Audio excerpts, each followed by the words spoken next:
Mommy Vicky. Good evening, Mommy Karen. And good evening sa lahat ng mga mommies na nanonood tonight. And welcome sa ating show na tungkol sa ilaw ng tahanan, ang Balitang Ina! Naku mga mommies, isa pong hindi magandang balitang ina ang ihahatid namin sa inyo ngayong gabi.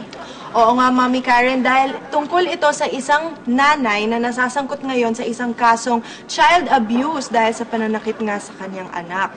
Naku mga mommies, alam naman natin na madalas bilang pagdidisiplina sa ating mga anak, minsan nakakapagbitaw tayo ng mga masasakit na salita.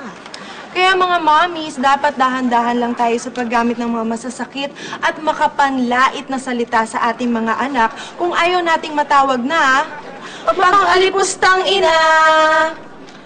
Tandaan mga nanay, ang paggamit ng mga masasakit na salita ay maaaring maging dahilan upang magrebelde ang ating mga anak.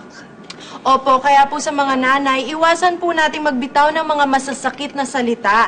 At sa mga bata naman, wag po tayong masyadong matitigas ang ulo para maiwasan ng ating mga nanay ang maging isang mapag-alipustang ina. Naku Mami Vicky, wala na naman tayong oras. Oo nga, kaya para sa mga mommies dyan na nanonood, kung gusto niyo ng mga bagong impormasyon, tumutok lang kayo lagi dito sa Balitang Ina!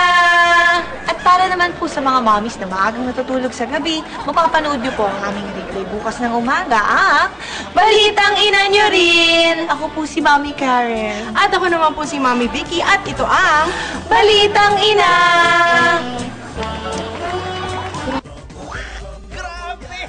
Exciting talaga yung mga eksena. At dahil hindi kayo bumibitiw, may sorpresa kami sa inyo. Punta lang kayo sa aming website